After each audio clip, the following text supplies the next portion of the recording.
Today is a big day, possibly the biggest day of the year for the anti-abortion movement. This was the scene earlier today on the streets of Washington, D.C. at the annual March for Life. It's timed every year to mark the anniversary of the Supreme Court's decision in Roe v. Wade.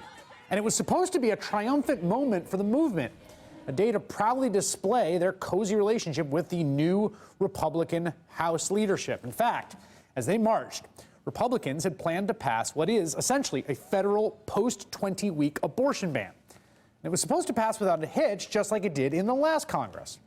But what happened this year was something very different. These protesters from this afternoon, they're not outside a pro-choice Liberal Democrats' office. Those protesters are gathered outside anti-abortion Republican Congresswoman Renee Elmer's office. And believe me, they are not happy. A new Congress, a Congress with the highest majority of Republicans in the House in many decades. A Senate now under the leadership of Mitch McConnell. They could not have sent a worse signal to the pro-life community. And they, in essence, are getting us to ask the question, why should we work for Republican candidates? Now, the latest dust-up within the new House Republican caucus comes courtesy of the party's recent troubled electoral history with rape. It all started a couple of weeks ago, according to the National Journal, citing sources who were in the room at the time, when a group of GOP women, including Congresswoman Renee Elmers, Kristi Noem, and Cynthia Lummis, approached Majority Whip Steve Scalise about their concerns with the language in the proposed 20-week ban bill. It was sponsored by Congressman Trent Franks. Now, the women reportedly took particular issue specifically with the bill's rape exemption language, which stipulates a woman does not qualify for the exemption from the ban if she has not reported her rape to law enforcement. In other words, in the eyes of this proposed law, the estimated two-thirds of rapes that are not reported to police are not really rapes. A week later, Elmer spoke out about her concerns at the Republican policy retreat, telling the National Journal, quote, "We got into trouble last year, and I think we need to be careful again. We need to be smart about how we're moving forward." After that, as many as 24 other Republicans have raised concerns about H.R. 36, according to the Washington Post. And on Tuesday, Congresswoman Elmers and Jackie Walorski went one step further. Mr. Speaker, I ask unanimous consent to remove myself as a co-sponsor of H.R. 36. Without objection. For what purpose does the gentlelady from North Carolina seek recognition? Mr. Speaker, I ask unanimous consent to remove myself from H.R. 36. Without objection.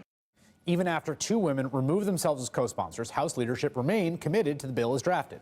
Yesterday in the afternoon, Majority Leader Kevin McCarthy told National Journal, quote, "We're still planning on moving forward with the bill tomorrow." At a closed-door conference meeting, when, according to the Journal, he delivered that message to a room full of Republican women, apparently did not go over well. Marsha Blackburn, a lead sponsor of the bill, reportedly gave a, quote, impassioned speech in Congress, noting that because of the rape clause, the GOP was again fumbling over this sensitive subject. Renee Elmers reportedly repeated her critique, and sources told the Journal that Congresswoman Walorski left the meeting early. Ultimately, leadership relented on the bill that was once a foregone conclusion. Right now, there is some just breaking news to report tonight out of Washington, a dramatic and very unexpected development in Congress. Late tonight, just within the last few minutes, just since we've been on the air, this has apparently all fallen apart. House GOP abruptly drops plan to debate abortion bill after revolt by GOP women and others. The women in the House Republican caucus may have scored a huge victory over their overwhelming male colleagues last night, but in the process, they've made themselves a whole new movement of enemies. Joining me now, MSNBC national reporter Erin Carmone, who spent her day in Washington, D.C. at the March for Life. Erin, tell me what that scene was like. There was so much fury I saw among conservative anti-abortion organizers, pundits, writers on social media last night directed at Renee Elmers and Marsha Blackburn and Walorski over this, what they perceive as a betrayal. How did it manifest today? There was certainly a lot of anger in the grassroots, but I think that they know that the 20-week ban will be back, as the House leadership planned. I mean, on the one hand, this was an enormous show of strength from the GOP women, and I don't want to underestimate that. I don't want to understate how much it cost them in terms of base votes. This is a group of people that don't want to see any kind of rape exception, let alone a rape exception that involves reporting to the police.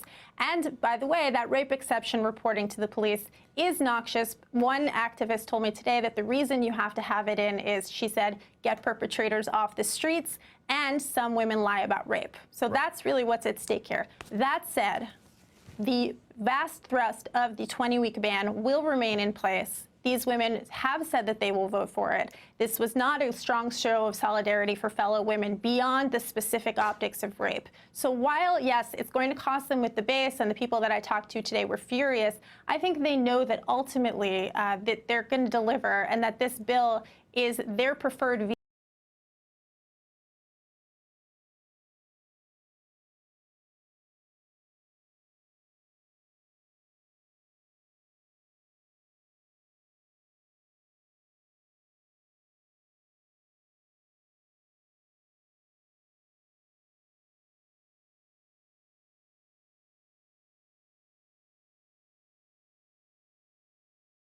To include an exception for rape, to not include an exception for rape, which is why they end up doing this over and over. Right. Well, there's a vast daylight between the activists who don't want to see any kind of exception and the average American who, frankly, has kind of internally contradictory views, right, which is to say they suddenly feel like they have more empathy for people who need abortions once you start talking about sexual assault. There are lots of reasons why people get abortions after 20 weeks that also involve desperate circumstances outside of rape. But I think it's important to note that in 2013, when this bill passed, as you pointed out, people like Marsha Blackburn sponsored it. They stewarded it on the floor. With the same language. Exact same language. Yes. I feel like I'm the only person who remembers this. It was the exact same language, and no one made any issue of it then. So I'm just a little bit skeptical of this vast uprising of GOP women. Now, some of them are facing really competitive races in 2016. There's going to be a presidential electorate. There's going to be swing districts like Renee Elmer's. North Carolina certainly is a swing state. So they have reason to be afraid. But I think even if this bill were to come back and it would have a broader rape exception, it would still be an attack on all of the women who need abortions after 20 weeks. And what is clear, I think, is that we are going to see 20-week ban legislation, and that is going to make its way before this court at some point. That seems unavoidable. Erin Carmon, thank you very much. Thank you. It's an exciting night here at All In as we debut a new feature we're calling Jokes You Shouldn't Make. Plus, is this the only acceptable way to now watch The Cosby Show? Don't worry, I'm good for it. You promised me you were going to pay me back today. The day's not over, is it? What are you two doing? Theo owes me $5. You too. Look, Vanessa, I don't owe you $5. I owe you $3. You know, lately I've been hearing you owe, and at the front and the back of it, I hear the name Theo. That's ahead.